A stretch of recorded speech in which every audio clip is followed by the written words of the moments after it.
Shalom, shalom, ma chère amie. Oui, comment ça va? L'année 2024 s'achève à pas de géant. Et beaucoup se questionnent sur hein, comment sera l'année 2025 ou bien est-ce qu'ils vont pouvoir arriver à voir l'année 2025. Hein?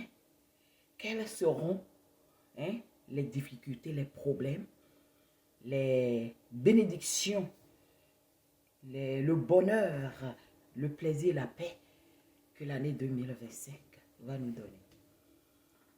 Tu as besoin de te concentrer, de te focuser, sinon de te focaliser sur deux éléments essentiels.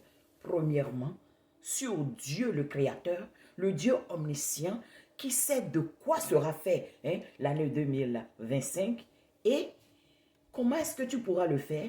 Il faut le faire en plaçant toute ta confiance en lui restant obéissant et fidèle. Et pour rester obéissant et fidèle à Dieu, il faut connaître sa parole. Et sa parole, pour la connaître, il faut lire et méditer cela. Et c'est comme cela que tu réussiras dans toutes tes entreprises, nous dit Josué 1:8, n'est-ce pas?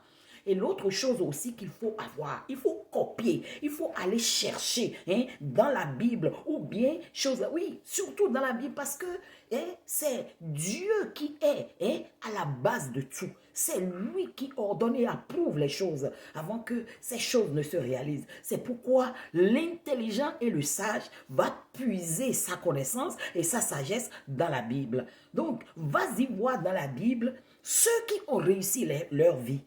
Et comment est-ce qu'ils l'ont fait? Comment est-ce qu'ils l'ont eu? Et c'est comme cela que tu pourras réussir toi aussi l'année 2025. Si je prends l'exemple de David, le petit David, le jeune David face à Goliath, oui, tu dois considérer ce que tu ne sais pas comme un grand Goliath que tu dois abattre, sur qui tu dois avoir la victoire. Un grand Goliath face à David le jeune. Oui, comment est-ce que David a pu réussir à abattre Goliath? Vas-y lire 1 Samuel chapitre 17. Tu comprendras comment t'en prendre avec la vie pour réussir 2025. Mais moi, je me permets alors ici de te lister 4 points essentiels sur lesquels tu dois te focaliser pour réussir ton année. Il s'agit d'abord du courage. David a eu vent de ce que un ennemi de son peuple est en train de s'agiter et d'insulter son Dieu. Et tout le monde a peur de cet ennemi. Il a regardé à son passé. Il a regardé à comment il a eu victoire sur les animaux de la forêt, sur les animaux sauvages. Et il a regardé aussi au sentiment, à l'amour qu'il a pour son Dieu. Et il dit, tiens, je ne peux pas laisser un incirconcis manquer de respect à mon Dieu à ce point. Il a eu l'information. Il a pris la décision d'affronter son géant. Il est parti avec courage et avec son expérience du passé. Comment il arrivait à abattre les ennemis du troupeau de son père. Il utilisait sa fronde et des pierres. C'est inhumain. C'est comme de la folie pour un homme de considérer la fronde et la pierre face à un géant Goliath, à un géant. C'est ça ce sur quoi David comptait. Et il a pris ça avec courage. Il est allé. Il est allé.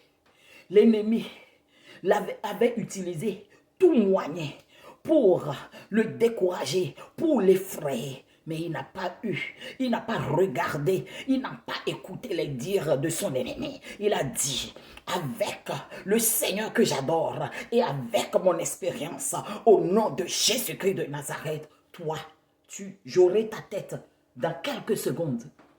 Il a pris sa fronde il a bien visé, il a ciblé hein, la tête de Goliath, son front. Et par la grâce de Dieu, il a pu abattre ce géant. C'est ça, il faut être fixé sur ton objectif. Il faut avoir des résolutions. Il faut avoir une planification, un plan de succès. Il faut persévérer. N'écoute pas les gens autour de toi. N'écoute pas ceux qui vont te dissuader, ceux qui vont te décourager, ceux-là qui sont là pour te faire peur. Ne les écoute pas. Parce que si tu les écoutes, tu vas sombrer, tu vas tomber. Tu ne vas pas réussir l'année 2025. Oui. Les difficultés vont arriver. Mais qu'est-ce que tu feras? Il faut te lever contre ces difficultés et les abattre. Crie aussi vers l'Éternel, n'oublie pas, parce que c'est lui qui a le dernier mot. Il a la toute-puissance. Il guérit les malades. Il guérit des maladies. Il fait des miracles. Il délivre des difficultés inimaginables. Confie-toi à lui. Persévère. Aie la sagesse, le discernement. Sois courageux. Et c'est à cette condition que tu pourras réussir l'année 2025. Si tu oublies toute chose, n'oublie pas l'histoire de Samuel. Ça va te donner plus de détails. L'histoire de David dans 1 Samuel, chapitre 17. Je me répète, l'histoire de David dans 1 Samuel, chapitre 17. Que Dieu te bénisse. On acclame le Seigneur. Je t'acclame, toi qui m'as suivi du début jusqu'à la fin. Partage ceci. Aime et envoie tes commentaires. Oui, si tu as besoin de quelqu'un qui va prier pour toi ou bien te tenir par la main et te soutenir dans la prière, fais-moi signe. Envoie-moi un message. Envoie-moi tes requêtes. Et moi, je prierai pour toi. Je prie toujours. Et ce, les dimanches, pour tous mes abonnés. Que ça soit sur YouTube, que ça soit sur TikTok, que ça soit sur Facebook. Moi, je le fais devant le Créateur que j'adore. Je ne te mens pas. Pour cela, abonne-toi. Envoie-moi tes requêtes. Je dis pour mes abonnés, abonne-toi à ma page. Envoie tes requêtes. Envoie tes commentaires. Et dis-moi comment tu perçois ce que je donne comme message. Pour que je puisse, par l'aide du Saint-Esprit et par son inspiration, me corriger, me modifier les choses que je fais pour satisfaire le public. Que le Seigneur te bénisse. Shalom.